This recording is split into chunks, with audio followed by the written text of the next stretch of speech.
नमस्कार, सगरमाथा प्राइम समाचारमा स्वागत छ। म जयन्ती पुडासैनी। सबैभन्दा पहिले मुख्य समाचार।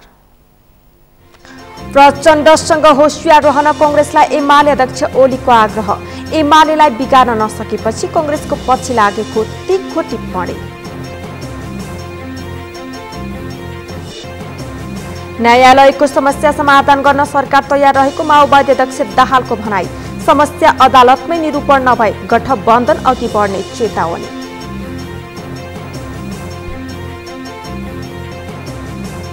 कोरिया जान तयार युवाहरूबाट रकम असुल्ने एजेन्टहरूको षड्यन्त्र।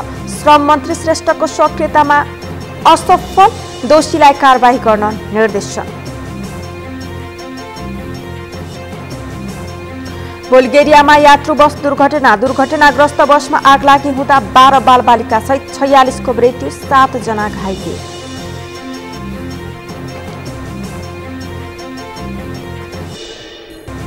र महिला टी20 विश्वकप एसिया छनौटको तेस्रो खेलमा बिहीबार नेपालले कुवेत विरुद्ध खेल्ने। ग्लोबल छनौटका लागि जित्नै पर्ने दबाव।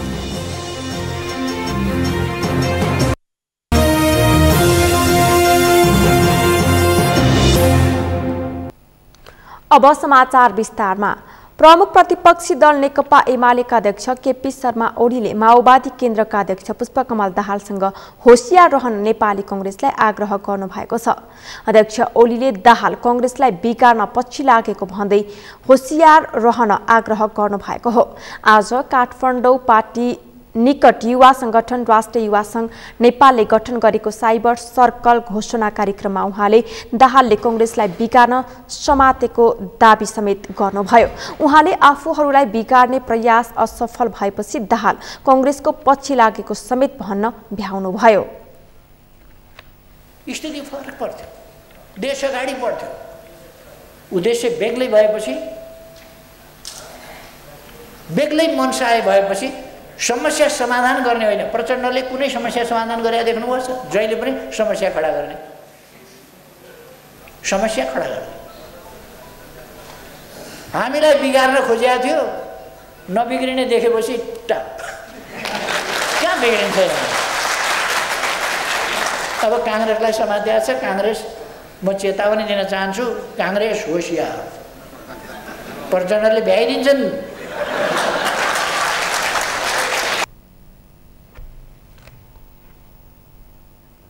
अध्यक्ष ओलीले कांग्रेसको पुच्छर बनेका दाहाल र माधव नेपालबाट देश बन्छ भन्ने कल्पना नगर्न समेत पटक पटक आग्रह गर्नुभयो। उहाँले सञ्चार क्षेत्रमा बाह्य लगानी भित्र्याएर मुलुकलाई डरलाग्दो अवस्थामा पुर्याउने प्रयास भइरहेको उल्लेख गर्दै त्यसलाई रोक्ने काममा लाग्न पनि साइबर सर्कललाई आग्रह गर्नुभयो। उहाँले राष्ट्रियता, मुलुकको समृद्धि र विकासका लागि वातावरण बनाउने काममा सञ्चार माध्यमहरूले महत्त्वपूर्ण भूमिका खेल्ने विश्वास समेत व्यक्त गर्नुभयो। अलमलमा पार्ने, राष्ट्रका निम्ति वातावरण निर्माण गर्ने, राष्ट्रको हितका निम्ति, विकासको निम्ति, अग्रगमनका निम्ति वातावरण तयार गर्ने अथवा राष्ट्रहित विपरीतका गतिविधि सञ्चालन गर्ने, यस्ता कुराहरूका लागि यो क्षेत्र बहुतै महत्त्वपूर्ण भूमिका खेल्न सक्ने क्षेत्र हो। त्यसैलाई बुझेर यहाँहरूले काम गरिरहनु छ। खास गरी जनतासम्म सत्य कुरा पुर्याउने, साँचा सूचना। अध्यक्ष ओलीले सर्वोच्च अदालतमा भइरहेका गतिविधिको मुख्य दोषी पनि सत्तारूढ गठबन्धन भएको आरोप लगाउनुभयो। निर्विकल्प अध्यक्ष र सर्वसम्मतिबाट पदाधिकारी चयन गर्ने एमाले अध्यक्ष केपी शर्मा ओलीको प्रयासमा धक्का लागेको छ। उपाध्यक्ष भीम रावलले अध्यक्ष पदमा दावेदारी प्रस्तुत गरेपछि उनको सर्वसम्मत अध्यक्ष बन्ने बाटोमा तगारो लागेको हो। तर ओलीका चुनौती यति मात्र होइनन्, अरू पनि छन्। के छन् त? अमृत ढकालको रिपोर्ट। मङ्सिर 10 देखि 12 गतेसम्म तय भएको नेकपा एमालेको 10औं राष्ट्रिय महाधिवेशन सङ्घारमै आइसक्दा सबैको ध्यान नेकपा एमालेका अध्यक्ष केपी शर्मा ओलीतिर केन्द्रित भएको छ। 2076 फागुनमा तत्कालीन नेकपा विघटन भएको र गत भदौमा एमालेबाट माधव नेपाल, झलनाथ खनाल, वामदेव गौतम सहितका नेता कार्यकर्ता एमालेबाट बाहिरिएपछि एमाले कमजोर भयो भनेर एक थरीले बताइरहेका छन्। तर ओलीले एमाले कमजोर भएको स्वीकार्दैनन्। बरु अध्यक्ष ओलीले माधव नेपाल, झलनाथ खनाल, वामदेव गौतम लगायतका नेता एमालेबाट बाहिरिँदा पार्टी झन सुदृढीकरण भएको दाबी गर्दै आएका छन्। यही महाधिवेशनबाट अध्यक्ष ओलीले एकताको सन्देश दिने गरी सर्वसम्मति मार्फत नेतृत्वसहित पदाधिकारी चयनको चाहना राखेका छन्। ओलीको यो चाहनालाई आइतबार उपाध्यक्ष भीम रावलले 10औं महाधिवेशनमा अध्यक्ष पदमा उठ्ने उद्घोष गर्दै चुनौती दिए। रावलको उम्मेदवारी घोषणापछि ओली निकट नेता मात्रै होइन 10 बुँदे सहमति गरेर एमालेमै बसेका अष्टलक्ष्मी साक्य लगायतका नेताले पनि रावलको उम्मेदवारीप्रति असन्तुष्टि जनाएका छन्। तर ओली स्वयंले भने भीम रावलको उम्मेदवारीलाई चुनौती नठानी सुझावको रूपमा हेरेका छन्। मैले राजनीतिक जीवनको आरम्भदेखि नै उठाउँदै आएको पार्टीको विधि, पद्धति, उद्देश्य, लक्ष्य, देशभक्ति र सिद्धान्तको झण्डालाई निष्ठा र दृढताका साथ फहराइरहन अघि बढ्ने सङ्कल्प गरेको छु। यही दृढ सङ्कल्पका साथ पार्टीको विधान महाधिवेशनबाट पारित दस्तावेजमा उल्लेखित र अनुल्लेखित वा स्पष्ट गर्नुपर्ने निम्नलिखित उद्देश्य, लक्ष्य र मान्यताको आधारमा 2078 साल माघ 10 गतेदेखि 12 गतेसम्म चितवन जिल्लामा हुने नेकपा एमालेको 10औं राष्ट्रिय महाधिवेशनमा केन्द्रीय कमिटीको अध्यक्ष पदमा उम्मेदवारी दिने घोषणा गर्दछु। राहुलजीले मलाई चुनौती दिनुभएको छैन। तपाईँहरूले उहाँका शब्दहरूमा ध्यान दिनुहोस्। म प्रति उहाँले आदर, सम्मान, माया, स्नेह देखाउनु भएको छ। अलिक बढी खट्नुहुन्छ, थकाइ लाग्यो कि आराम गर्ने हो कि त्यसो भए म उठ्छु भन्नुभएको होइन। मैले पनि सुने। त उहाँले कुनै चुनौती भन्नुभएको छैन, उहाँले सुझाव दिनुभएको छ। तर स्वयं अध्यक्षको दावेदार रावलले भने अब पछि नहट्ने बताएका छन्। तर एमालेकै कतिपय मानिसहरू उनलाई बार्गेनिङको लागि अध्यक्ष उठ्छु भनेको ठान्छन्। महाधिवेशनमा उम्मेदवारी दिन्छु भन्ने रावलले चुनाव जित्नु वा हार्नु अलग कुरा हो। तर उनले सर्वसम्मत रूपमा अध्यक्ष बन्ने योजनामा रहेका ओलीको अहममा भने धक्का पुर्याएका छन्। ओलीलाई चुनौती दिन सक्ने नेताहरू माधव नेपालतिर लागिसकेका बेलामा रावलले उम्मेदवारी घोषणा गरेर सानोतिनो चुनौती खडा गरिदिएका छन्। तर माधव पक्षबाट एमालेमै रहेका 10 जना नेताबीच एकमत हुन नसक्दा रावलको उम्मेदवारीलाई ओलीलाई गम्भीरतापूर्वक नलिएको बुझ्न सकिन्छ। तर ओलीको लागि चुनौती रावल मात्रै होइनन्, चुनौती अरू पनि छन्। एमालेमै रहेका रामबहादुर थापा सहितका पूर्व माओवादी नेताहरू अध्यक्ष ओलीसँग सहकार्य गरेर आफू पक्षका नेतालाई धेरैभन्दा धेरै पद दिलाउने कोसिसमा छन्। उनीहरूले एमालेको आगामी महाधिवेशनलाई एमालेको 10औं महाधिवेशन मात्र नभई एकताको महाधिवेशन पनि भनेका छन्। तर पूर्व माओवादीलाई सम्मानजनक स्थान दिँदा केपी ओली पक्षकै नेतालाई कसरी व्यवस्थापन गर्ने भन्ने ओलीलाई अर्को चुनौती छ। महाधिवेशन नजिकिएसँगै एमाले भित्र 2 प्रश्न उठ्न थालेका छन्। 1. एमालेकै असन्तुष्ट पक्षको भूमिका महाधिवेशनमा के होला र 2. पूर्व माओवादी नेताले एमालेमा कस्तो स्थान पाउलान्। यी 2 प्रश्नको उपयुक्त जवाब खोजिरहँदा संस्थापन पक्षका रूपमा रहेका ओली पक्ष नेता भने सुरक्षित देखिन्छन्, किनकि अध्यक्ष केपी शर्मा ओलीले जसलाई चाहन्छन् उसैले आगामी महाधिवेशनमा पदाधिकारीदेखि केन्द्रीय कमिटीसम्म स्थान पाउने स्थिति निर्माण गरिएको छ। तर ओली निकट नेताले भने यसलाई स्वीकार्दैनन्। साथै उनीहरूले एमाले भित्र ओलीलाई कुनै चुनौती नभएको समेत दाबी गरेका छन्। उहाँहरूले नि लडेर चुनाव लडेर जित्ने हो कि सर्वसम्मति गर्नु पर्यो कि चुनावमा सामेल हुनु पर्यो। केपी ओलीका चुनौती पनि ती हुन्। केपी ओली एउटा व्यक्ति एज अ व्यक्तिको रूपमा र एमाले नेताका रूपमा केपी ओलीका सामु केही पनि चुनौती छैन। एमाले नेताको रूपमा कुनै पनि चुनौती छैन उहाँलाई? छ नि, देशसित जोडिएका चुनौती छन्, एमाले भित्रको चुनौती छैन केही पनि। आगामी चुनावमा पहिलो दल बनेर आउनु र सांगठनिक चुनौती बाहेक एमालेलाई कुनै चुनौती नरहेको एमाले नेताहरूको तर्क छ। तर कुरा यति मात्र होइन, एमाले भित्र रहेका पूर्व माओवादी र माधव नेपाल छोडेर एमालेमै बसेका 10 भाइ नेताको व्यवस्थापन पनि ओलीको लागि चुनौतीको विषय छ। अझ यो भन्दा पनि चुनौती के छ भने ओलीपछि एमालेको कमान्ड कसले सम्हाल्ने भन्ने छ। अर्थात् ओलीले वरिष्ठ उपाध्यक्ष कसलाई बनाउँछन् यो पनि हेर्न लायक विषय छ।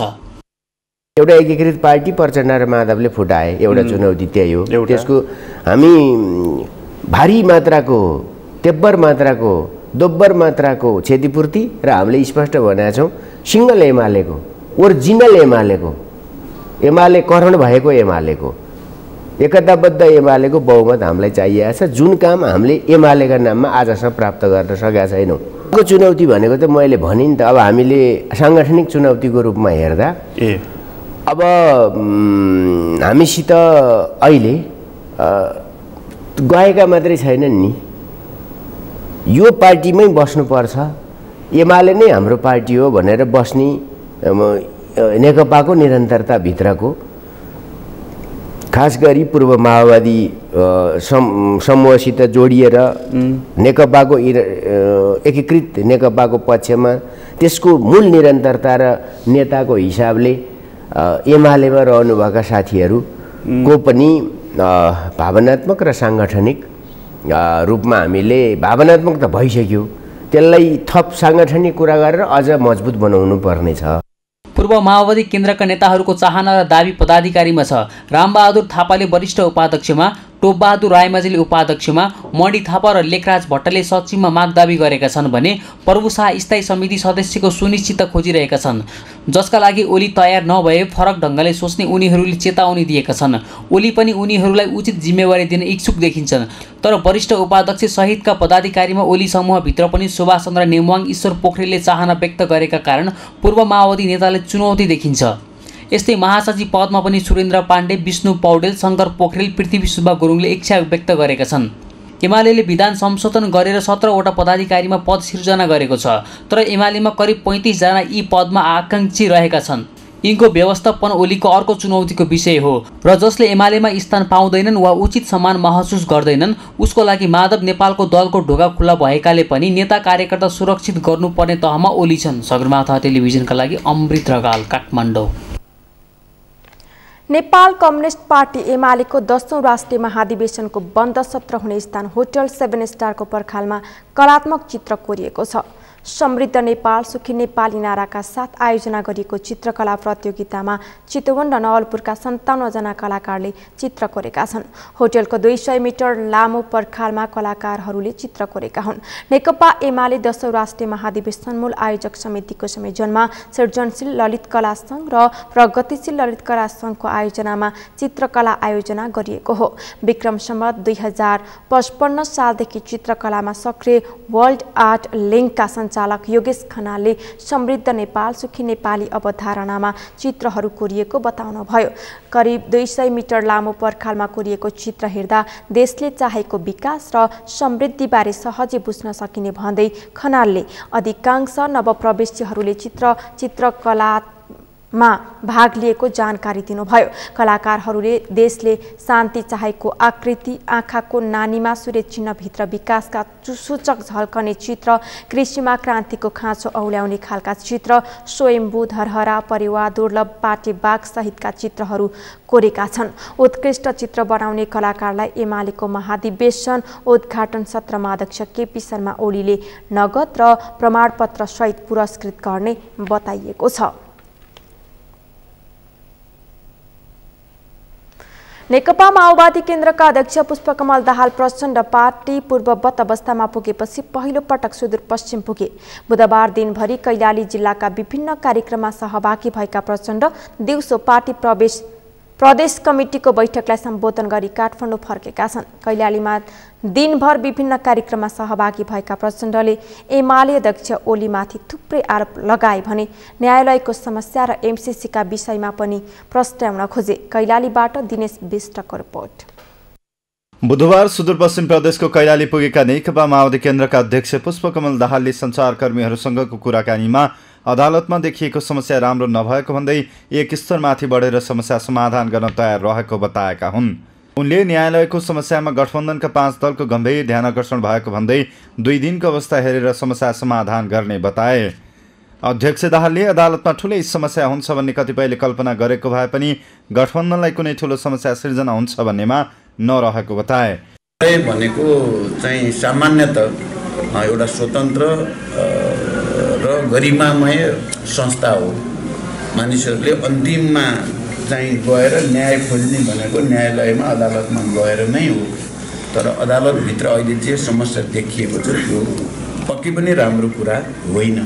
त्यसकारण हामीले गठबन्धनको तर्फबाट 5 पार्टीको यसमा गम्भीर ध्यानाकर्षण भएको छ र यो छिटोभन्दा छिटो यसको समाधान सकारात्मक ढङ्गले हुनुपर्छ भन्ने हामी ठान्दछौँ र यो विषय सकेसम्म अदालतले आफै सल्ट्याउन सक्दा राम्रो हुन्छ भन्ने कुरासम्म चाहिँ हामीले बोलेका छौँ।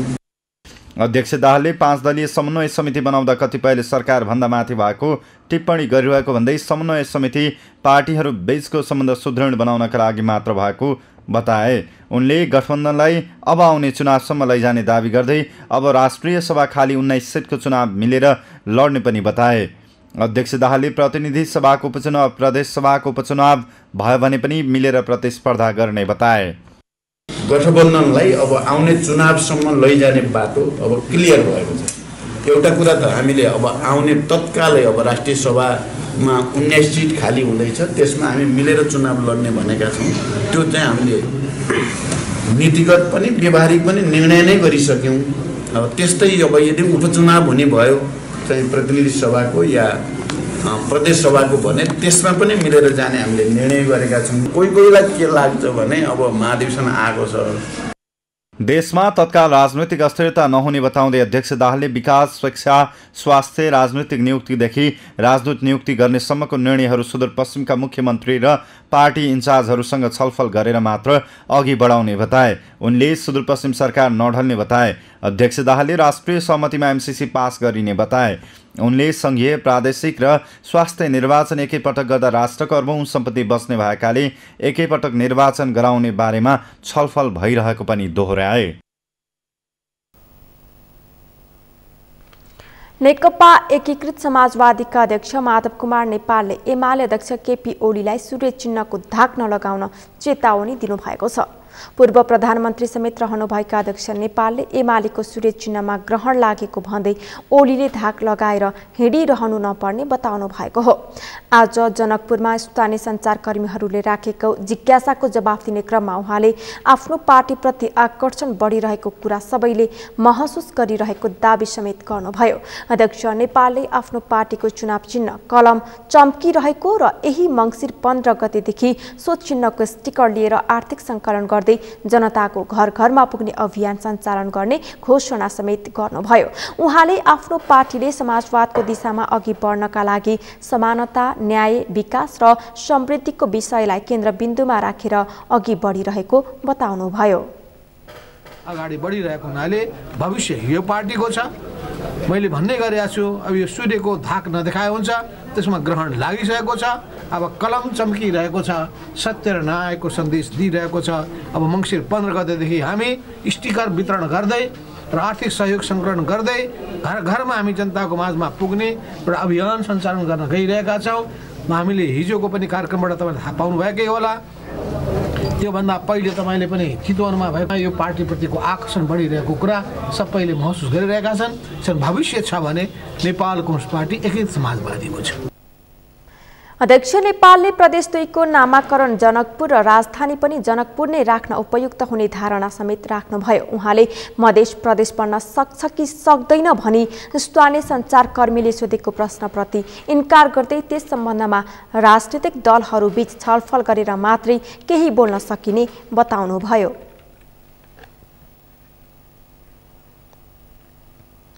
नेपाली कांग्रेसकी नेता तथा प्रतिनिधि सभा सदस्य डाक्टर डिला संग्रौला पन्तद्वारा लिखित पुस्तक कांग्रेसको अबको बाटो लोकार्पण भएको छ। आज प्रधानमन्त्री निवास बालुवाटारमा प्रधानमन्त्री शेरबहादुर देउवाले डाक्टर संग्रौलाद्वारा लिखित पुस्तकको लोकार्पण गर्नुभएको हो। पुस्तक लोकार्पणपछि उहाँले लेखक नेपाली कांग्रेसकी लोकप्रिय नेता भएको उल्लेख गर्दै पार्टीको महाधिवेशन आइरहेको बेलामा पुस्तकले महाधिवेशनका सहभागीलाई पढेर लाभ लिने मौका मिल्ने बताउनुभयो। महिलाहरूको लागि उहाँले आवाज उठाउनु भएको छ। त्यसकारण चाहिँ नि सबैभन्दा लोकप्रिय महिला नेतृत्वको उहाँ हुनुहुन्छ। मलाई विश्वास छ उहाँले यो किताबको माध्यमबाट अझ बढी चाहिँ अबको बाटो नेपाली कांग्रेसले कुन बाटो जानुपर्छ, कसरी हिँड्नुपर्छ, के गर्नुपर्छ भन्ने काम पनि अवश्य नै यसले उहाँले देखाउनु भएको होला। म पनि पढेर यसलाई अध्ययन गर्नेछु र त्यस अनुरूप के कति सकिन्छ जिम्मेवारी उतार्ने प्रयास गर्नेछु मैले। अहिले चाहिँ नै हाम्रो पार्टीको महाधिवेशन पनि आइरहेको छ। सबै महाधिवेशनका सम्पूर्ण सहभागीहरूलाई पनि उहाँले लेखेको किताब पढ्ने मौका मिल्नेछ।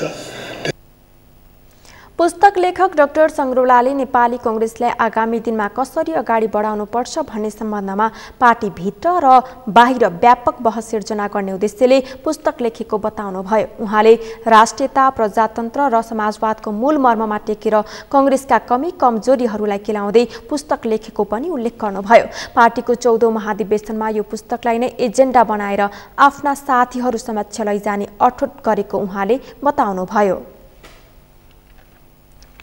अगाडि बढाउनु पर्छ भन्ने बारे पार्टी पंक्तिभित्र बाहिर व्यापक बहस सिर्जना गर्ने उद्देश्यले मैले यो पुस्तक लेख्ने जमर्को गरेको हुँ।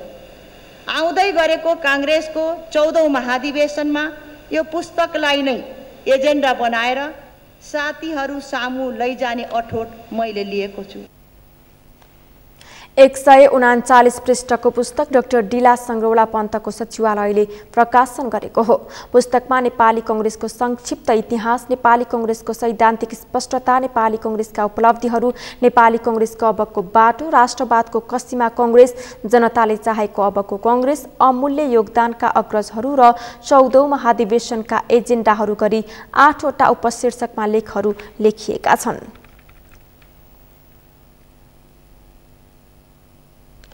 सरकारले एसिया सेल्टर फोरम वार्षिक सम्मेलन 2021 आयोजना गर्ने भएको छ। शहरी विकास मन्त्रालय, राष्ट्रिय विपद जोखिम न्यूनीकरण तथा व्यवस्थापन प्राधिकरण र गृह मन्त्रालयको नेतृत्वमा तेस्रो एसिया सेल्टर फोरम वार्षिक सम्मेलन आयोजना हुने भएको हो। सम्मेलनको शीर्षक आवास तथा बस्ती सम्बन्धी क्षेत्रीय सिकाइ एवं सहकार्य रहेको छ। सम्मेलनमा जुम मिटिङबाट सहभागिता जनाउन सकिनेछ भने भौतिक रूपमा उपस्थित हुन चाहनेहरूले ललितपुर को कुपनडोल स्थित होटल हिमालयमा जानुपर्नेछ। सम्मेलनको उद्घाटन शहरी विकास मन्त्री रामकुमारी झाँक्रीले गर्ने हुनुभएको छ भने आवास तथा बस्तीसँग सम्बन्धित राम्रा अभ्यास, सिकाइ तथा चुनौती एवं नेपालले कार्यान्वयन गरेका कार्यहरूको बारेमा छलफल हुने बताइएको छ। सबै सत्रहरूमा विगतमा सिकाएको पाठको अभिलेखीकरण गर्नुका साथै नेपालले आवास सम्बन्धी हासिल गरेका अभ्यासलाई सुदृढीकरण गर्नका लागि भावी रणनीतिबारे छलफल गरिने गैर सरकारी संस्था महासंघ नेपाल तथा आवास पुनर्स्थापना तथा पुनर्निर्माण समन्वय मञ्च HRRP का राष्ट्रिय संयोजक मिनार थापा मगरले जानकारी दिनुभयो। उहाँले सम्मेलनमा दीर्घकालीन पुनर्लाभ सम्बन्धी छलफल गरिने बताउँदै सम्मेलनले एसिया प्रशान्त क्षेत्रमा अवस्थित आवास सम्बन्धी कार्य गर्ने अध्येता एवं संघ संस्थालाई एकै ठाउँमा ल्याएर बलियो सञ्जाल स्थापना गर्ने बताउनुभयो। यसलाई लिड एजेन्सीको रूपमा अगाडि बढाइरहेको छ भने यसलाई चाहिँ विभिन्न संघ संस्थाहरूले चाहिँ यसलाई प्राविधिक सहायता दिएर चाहिँ यो कार्यक्रमलाई चाहिँ सहयोग गरिरहेको छ। यो एसिया सेल्टर फोरम को उद्देश्य प्रश्न पार्नु पर्दाखेरि चाहिँ यसमा विभिन्न राष्ट्रिय तथा अन्तर्राष्ट्रिय गैर सरकारी संस्था तथा समुदायमा आधारित विभिन्न संघ संस्थाहरूले चाहिँ विपदपछि बासको लागि र आवासको लागि काम गर्दै गर्दाखेरि यसमा रहेको विभिन्न चुनौतीहरू, यसमा रहेको विभिन्न सिकाइहरू र यसमा रहेको विभिन्न रणनीतिक कुराहरूलाई चाहिँ राष्ट्रिय संयोजक थापा मगरले सम्मेलनले विभिन्न देशहरूमा हालै भएका विपदका घटनाबाट सिकाएको पाठ, अनुभव तथा त्यसको प्रतिकारबारे पनि छलफल गर्ने बताउनुभयो। सम्मेलन यही मङ्सिर 9 देखि 11 गतेसम्म सञ्चालन हुनेछ।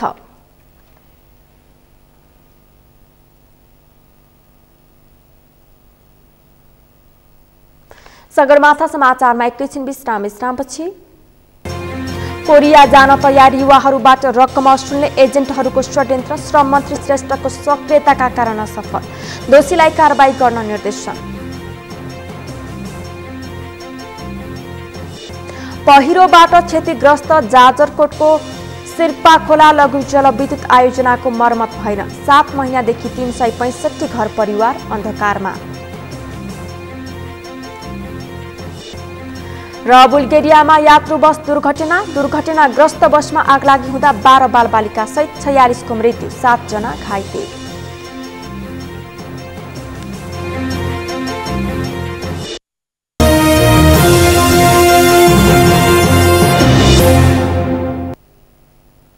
विश्रामपछि पुनः स्वागत छ। अब बाँकी समाचार। वैदेशिक रोजगारीमा जानेलाई ठग्ने र दुःख दिने नेपालका लागि कुनै नौलो विषय होइन। ठगी खान पल्केका एजेन्टहरूलाई कारबाही नहुने र पीडितहरूले न्याय नपाउने अवस्थाका कारण वैदेशिक रोजगारको क्षेत्र कलङ्कित बन्न पुगेको छ। तर विभागीय मन्त्रीले यसबारे सक्रियतापूर्वक चासो देखाउँदा यस क्षेत्रका विकृति हट्न सक्छ कि भन्ने आशा जागेको छ। श्रम, रोजगार तथा सामाजिक सुरक्षा मन्त्री कृष्ण कुमार श्रेष्ठको सक्रियताबाट यस्तो आशा जागेको हो। एक रिपोर्ट।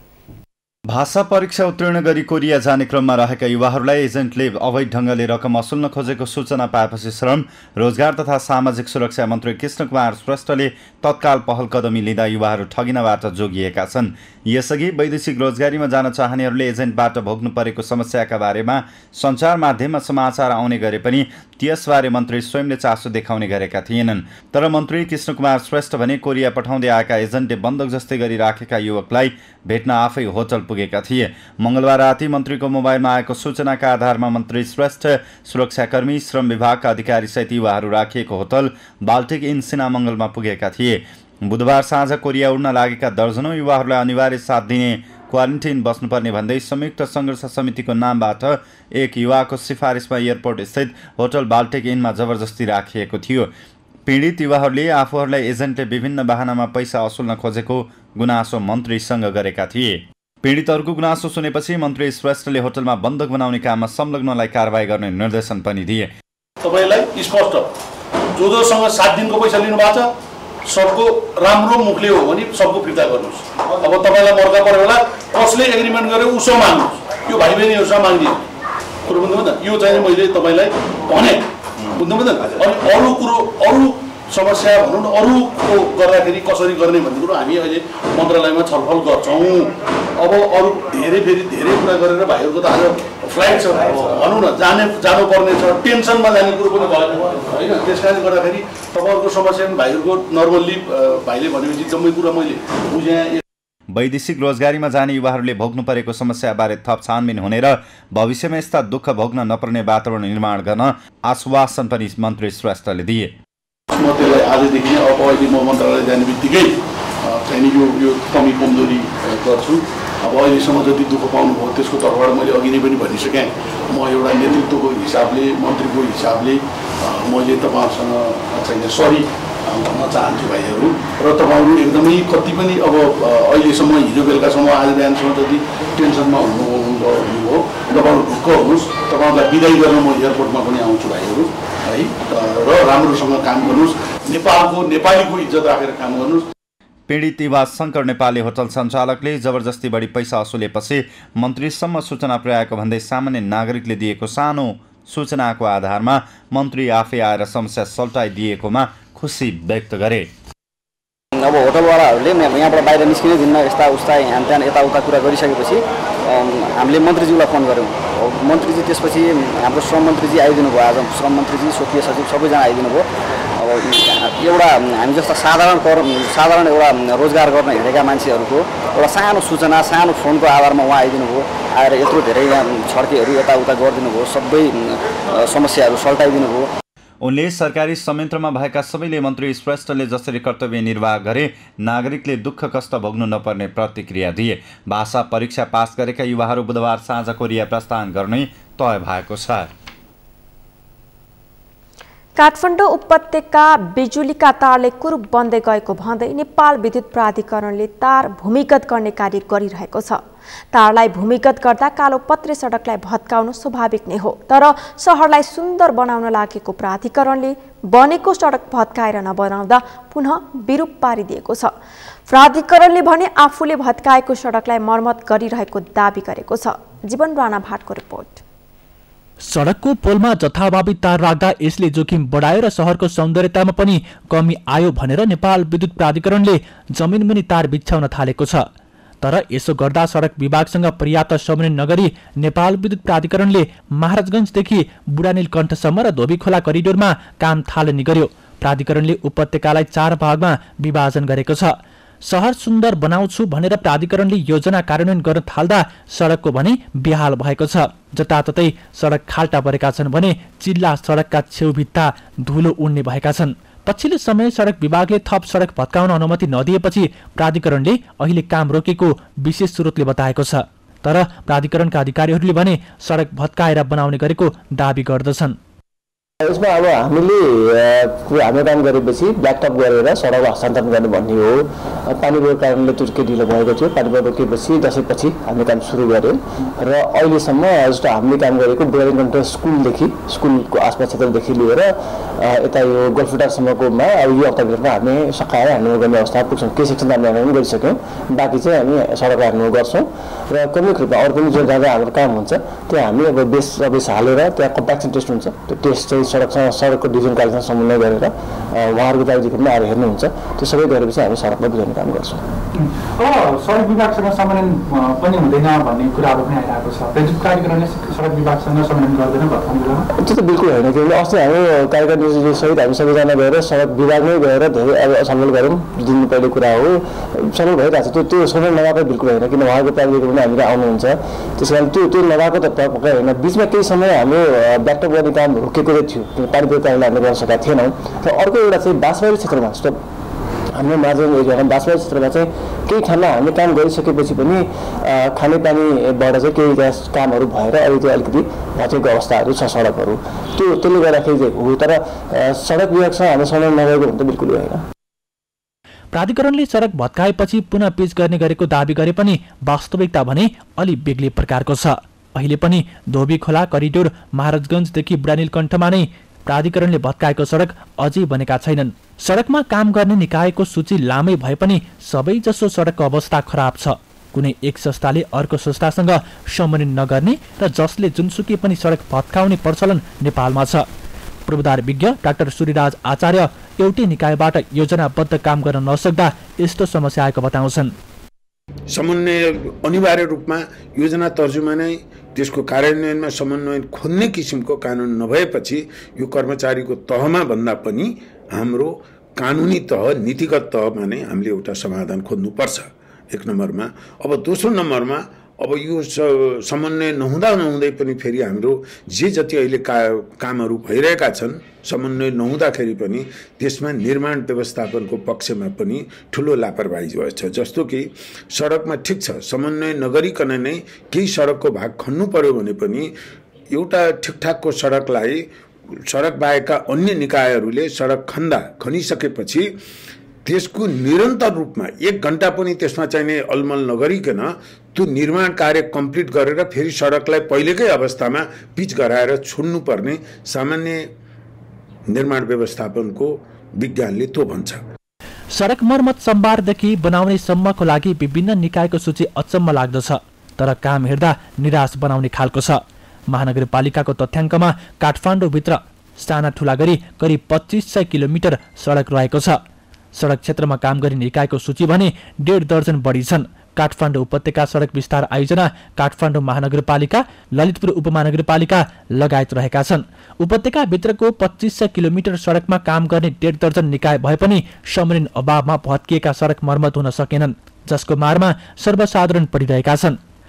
गाह्रोको त कुरै छोड्नु होइन। अब जहाँ गए पनि क्या यो काठमाडौँको हालत हेर्नुहोस् होइन, जता गए पनि बाटोको स्थिति चाहिँ अहिले कहीँ पनि राम्रो छैन। अब स्थानीय निकायहरू के गर्दैछन् अहिलेसम्म, हो कि भन्नु न। अब सरकार चाहिँ ती 3 तहमा छ, तैपनि कुनै निकायले पनि यसमा चाहिँ तदारुकताको साथ हेर्दैन। अहिलेसम्म कुन चाहिँले हेरेछ ल भन्नुहोस् होइन। स्थानीय सरकार छ, त्यसपछि प्रदेश सरकार छ, केन्द्रीय सरकार त छँदैछ झन्। कसैले पनि यसको बारेमा चाहिँ हेर्ने निकाय को छ त अहिलेसम्म ल हेर्नुहोस्। सम्बन्धित निकायले चासो दिनु पर्ने त हो तपाईँको। यसमा चाहिँ तपाईँको उहाँहरू अब हामीले कर तिरेका छौँ, उहाँहरूले अब व्यवस्था गरिदिनुहुन्छ। यस्तो हिलो मैलो छ, हस्पिटल जस्तो एरियामा यस्तो बाटो छ, बिजोगी छ नि त हजुर। नेपालमा पूर्वाधार निर्माणमा सरकारका विभिन्न निकायले एकसाथ काम गर्ने गर्दछन्, तर उनीहरूको आपसी समन्वय भने पटक्कै देखिन्न। पूर्वाधार निर्माणमा भौतिक पूर्वाधार मन्त्रालय, खानेपानी मन्त्रालयदेखि स्थानीय तहसम्मले काम गर्दछन्। यी सबैले सडकदेखि टावरसम्म निर्माण गर्दछन्। एउटा निकायले गरेको काममा बाधा पनि यिनै निकायले हाल्दछन्। नेपालमा अन्तर मन्त्रालय अन्तर संस्था बीचको समन्वयले पूर्वाधारले सुन्दरता भन्दा जन्जट दिने गरेको गतिलो उदाहरण मेलम्ची खानेपानी आयोजनाले लिन सकिन्छ। नेपालकै ड्रिम प्रोजेक्टले पानी भन्दा बढी धुलो जनतालाई खुवायो। नेपाल विकेन्द्रीकरणबाट संघीयतासम्म जाँदा पनि समन्वयको अभाव कायमै रहेको छ।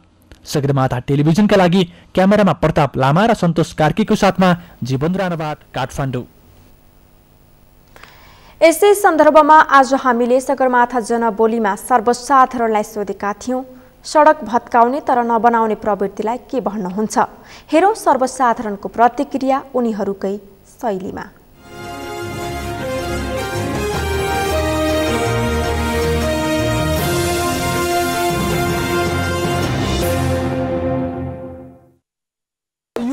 चाहिँ वडा नगरपालिकाहरू सबै मिलेर चाहिँ कमाउने उद्देश्य यिनीहरूको कमाउने हो, यिनीहरू कमाउने अनिखेर त्यहाँबाट जनताहरूलाई दुःख दिने हो। यो चाहिँ के भने सिस्टम केन्द्रीय निकाय र स्थानीय निकाय बिचको समन्वयको पनि कमी, त्यसमा पनि जुन भत्काउने जसले भत्काइन्छ उसले बनाउनेसँग पनि समन्वय गरेर गर्नुपर्ने हो।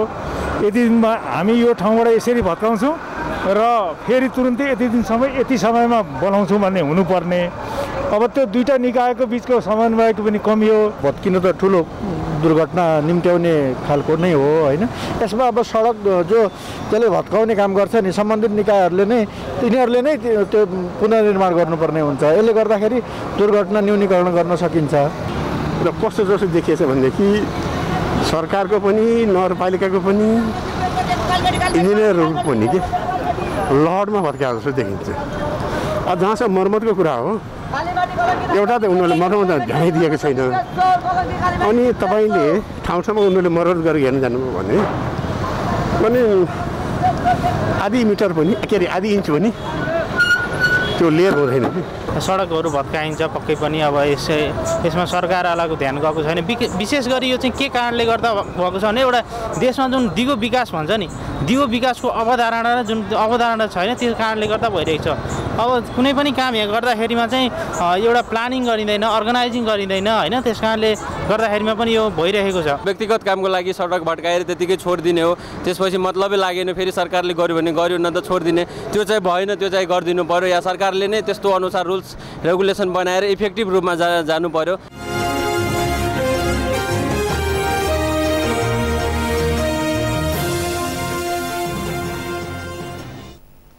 नेपालमा पछिल्लो 24 घण्टामा थप 332 जनामा कोरोना भाइरसको संक्रमण पुष्टि भएको छ। यो अवधिमा 232 जना निको भएका छन्। त्यसैगरी 4 जनाको मृत्यु भएको छ। एक रिपोर्ट। नेपालमा पछिल्लो 24 घण्टामा थप 332 जनामा कोरोना भाइरस संक्रमण पुष्टि भएको छ।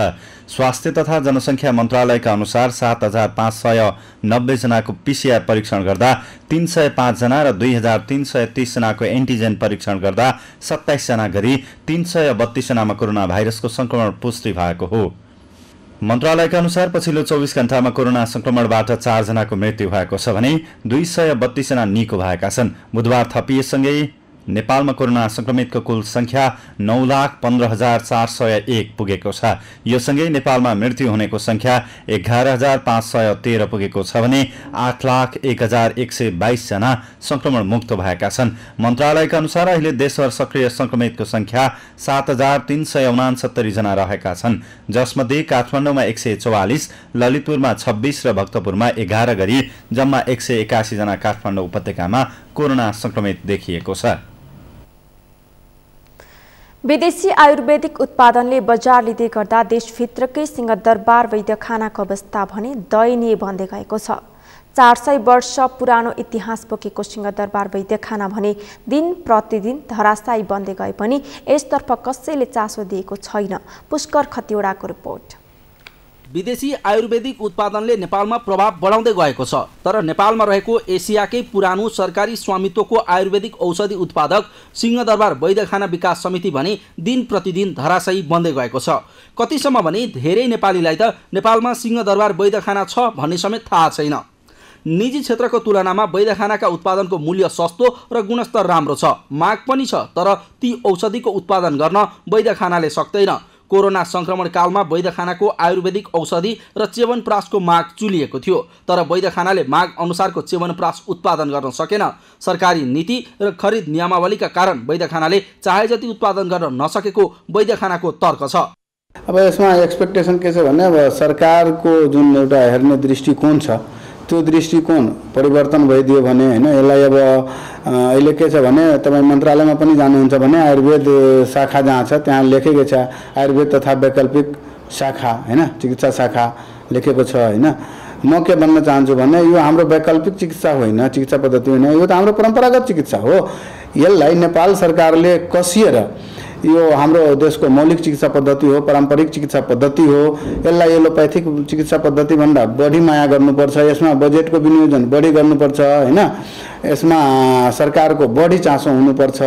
त्यो हिसाबको डाइरेक्ट भयो भने हाम्रो यो संस्था मात्रै हैन समग्र आयुर्वेद सेक्टर नेपालको उत्थान हुन्थ्यो भन्ने मेरो बुझाइ छ। हुन त सिंहदरबार वैद्यखानाबाट अझै पनि शिलाजित, च्यवनप्राश, मिमिया, अभिपतिकर, त्रिफला, गुर्जोबाट बनेको चिया, तुलसी चिया, जेठी मधु चूर्ण, शुद्ध अमलाबाट बनाइएको आमलकी चूर्ण लगायतका जडीबुटी र औषधि उत्पादन नभएको होइन, तर ती औषधि बनाउन वैद्यखानाले खोजे अनुसारको मात्रामा गुणस्तरीय जडीबुटी पाउँदैन। ठ्याम्मै वास्तै नगरेको सरकार चाहिँ यसमा पुरै चाहिँ होइन उदासीन भनेर भन्न चाहिँ अलिकति मिल्दैन मैले बुझेअनुसार। अब किन भनेर भन्दाखेरि अहिले अब कर्मचारीको चाहिँ समस्याको बारेमा पनि मन्त्रालयले त्यहाँ यसको बारेमा केही कुराहरू अगाडि बढाउन कोसिस गरेकै छ, त्यसमा ठ्याक्कै उ चाहिँ होइन। तर के भनेर भन्दाखेरि अब वैद्यखानाको जुन प्रोडक्ट छ त्यति प्रोडक्ट त पतञ्जलिको मलाई जहाँसम्म लाग्छ यहाँले भन्नुभयो, तर पतञ्जलिको मार्केटले त्यसरी एक्सेप्ट गर्ने, वैद्यखानाको चाहिँ एक्सेप्ट नगर्ने भन्ने चाहिँ देखिन्न। र अनि अहिले पतञ्जलिको औषधिको हकमा चाहिँ जिएमपीको रेगुलेसनको कारणले गर्दाखेरि धेरै डिस्टर्ब पनि छ। र अब उहाँहरूको चाहिँ के छ भन्दाखेरि फुड आइटमदेखि सबै आइटम छ, त्यसले गर्दाखेरि अब किनारा पसलदेखि सबैतिर त्यसरी होइन गएको त्यो भिन्दै कुरा हो। औषधिकै हकमा चाहिँ होइन भन्दाखेरि त्यो खालको चाहिँ होइन। न त सरकारको चासो न त कुनै नेताको प्राथमिकतामा परेको वैद्यखाना अहिले धराशयी बनेको छ। आयुर्वेदिक औषधि उत्पादन गर्ने एकमात्र सरकारी उद्योग वैद्यखानाको उत्पादन प्रक्रिया नै आधुनिक छैन। यति मात्र होइन, यसको उत्पादन पनि न्यून छ। यस विषयमा वैद्यखानाका विषयमा जानकारहरू, कर्मचारी र सरकारी उदासीनताका कारण औषधि उत्पादन नभएको र दिनदिनै सिंहदरबार वैद्यखाना धराशयी बन्दै गएको आरोप लगाउँछन्। सगरमाथा टेलिभिजनका लागि क्यामेरामा सुरेन्द्र राउतका साथमा पुष्कर खतिवडा, काठमाडौँ। सगरमाथा समाचारमा एकैछिन विश्रामपछि बुल्गेरियामा यात्रु बस दुर्घटनाग्रस्त बसमा आगलागी हुँदा 12 बालबालिका सहित 46 को मृत्यु, 7 जना घाइते।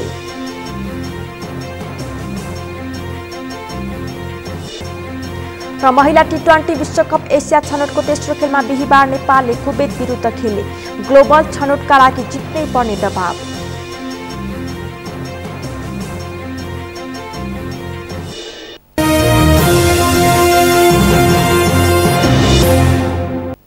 समाचारको अन्त्यमा मुख्य समाचार फेरि एकपटक।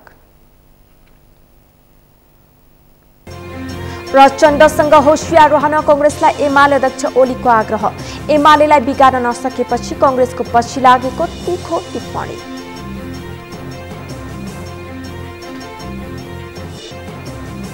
न्यायालयको समस्या समाधान गर्न सरकार तयार रहेको माओवादी अध्यक्ष दाहालको भनाई, समस्या अदालतमै निरूपण नभए गठबन्धन अघि बढ्ने चेतावनी।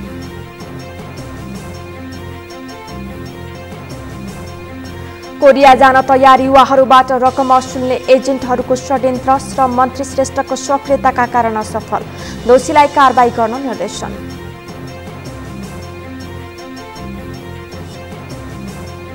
बुल्गेरियामा यात्रु बस दुर्घटनाग्रस्त बसमा आगलागी हुँदा 12 बालबालिका सहित 46 को मृत्यु, 7 जना घाइते।